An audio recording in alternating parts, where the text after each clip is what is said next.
हमारे पास जमानत देने के लिए कुछ नहीं है। वैसे तो बहुत कुछ गिरवी रख सकते हैं साहब, अपनी मेहनत गिरवी रख सकते हैं, अपना पसीना, अपने सपने गिरवी रख सकते हैं।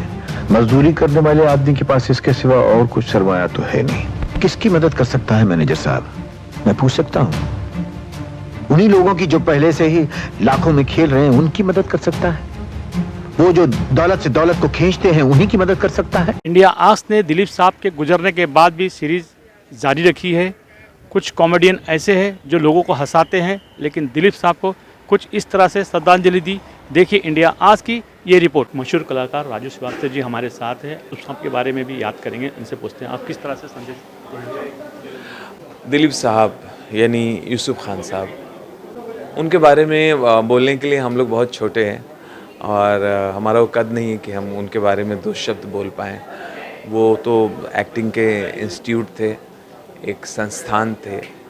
जब वो हयात थे, ज़िंदा थे, तब भी सारे कलाकारों ने उनसे सीखा और अब वो हमारे बीच नहीं हैं, तब भी आने वाली पीढ़ियाँ उनसे सीखती रहेंगी और हमेशा उनकी चीज़ें लाइब्रेरी में हैं और उनसे हम लोग हमेशा सीखते रहेंगे। जब तक फिल्मी दुनिया है, जब तक बॉलीवुड है, दिलीप साहब का नाम बहुत इज्जत से लिया जाएगा और बॉलीवुड का इतिहास दिलीप साहब से शुरू होता है और दिलीप साहब पे ही ख़त्म होता है।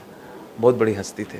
आज हमारे साथ सुदेश भोसले जी है, सिंगर हैं बहुत बड़े। सर ये 7 जुलाई को इसी महीने में दिलीप जी का जेरे इलाज थे, उनकी मौत हुई बीमारी के चलते। दिलीप जी के बारे में किस तरह से श्रद्धांजलि देने जाओगे आप? दिलीप साहब के बारे में क्या कहें, मतलब कि वो तो एक एक्टिंग का इंस्टीट्यूशन था।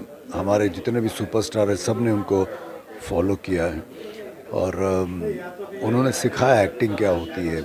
और कई लोगों ने, मैं तो बोलता हूँ कि दिलीप साहब को देखकर एक्टिंग सीखी, लेकिन मैं सोचता हूँ हमेशा कि दिलीप साहब ने किसको देखा होगा। और उनका जाना एक बहुत बड़ा क्या कहते हैं ना, एक बहुत बड़ी गैप पैदा हुई फिल्म इंडस्ट्री में। अभी कल ही सायरा जी से मिला था और वहाँ बहुत देर बैठा था उनके उस बड़े हॉल में, तो ऐसा लग रहा था कि दिलीप साहब वहाँ कहीं मौजूद है और हम सबको देख रहे हैं। दिलीप कुमार जी की वजह से एक्टिंग का जो स्तर है वो ऊंचा हो गया, हमारे हिंदुस्तान का नाम ऊंचा हुआ था। तो दिलीप साहब आपको बहुत बहुत श्रद्धांजलि, और आप जहाँ भी हो आपको जन्नत नसीब हो। आज हमारे साथ राकेश जी है। The great great great Yusuf साहब की, दिलीप कुमार साहब की, वो तो एक आइकॉन कहिए कि एक हिंदुस्तान का स्तंभ हमारे बीच से चले गए। वो उसका दुख तो है ही बहुत ज़्यादा। आज हमारे साथ एक्टर कॉमेडियन सुनील पाल जी है। दिलीप जी को किस तरह से श्रद्धांजलि देंगे आप? दिलीप साहब के बारे में क्या कहें भाई, वो तो आसमान है और उन्होंने एक ज़माने में मैं तो उनको हीरो का हार कहता हूँ। वो हीरो नहीं, वो हीरो का हार थे। उनकी वजह से कई हीरो हमारे इंडस्ट्री में आए। सिनेमा आज़म उन्हें कहा जाता है। 100 साल तक वो जी सकते थे, लेकिन 2 साल कम करके वो इस दुनिया से गए। शायद इंसानियत को मैसेज देना चाहते थे कि आदमी कितना ही ऊंचा हो, 100% नहीं हो सकता, 100% नहीं हो सकता। तो ऐसे हमारे दिलीप कुमार साहब को मैं कहता हूँ कि जैसे मतलब लेजेंड्स जो है ना वो मरते नहीं है, वो उनका अंत नहीं होता, वो हमेशा जिंदा रहते अपने काम के ज़रिए। और दिलीप साहब तो एक्टिंग की आत्मा है और आत्मा कभी नहीं मरती। उनके 2-4 पिक्चर के नाम बताइए जो पिक्चर आपने देखी है। बहुत सारी फिल्में, मशाल, राम और श्याम, गोपी, मैं समझता हूँ कि कर्मा,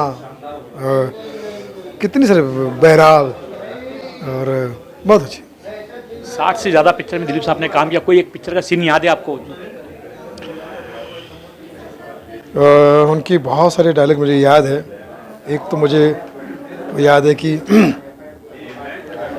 नहीं चाहिए मुझे वो दिल फेक आशिक, नहीं चाहिए मुझे वो दिल फेक आशिक, जो महबूबा का हाथ थामते ही अपने हथियार फेंक दे। विश्व प्रताप सिंह नाम है मेरा, विश्व प्रताप सिंह।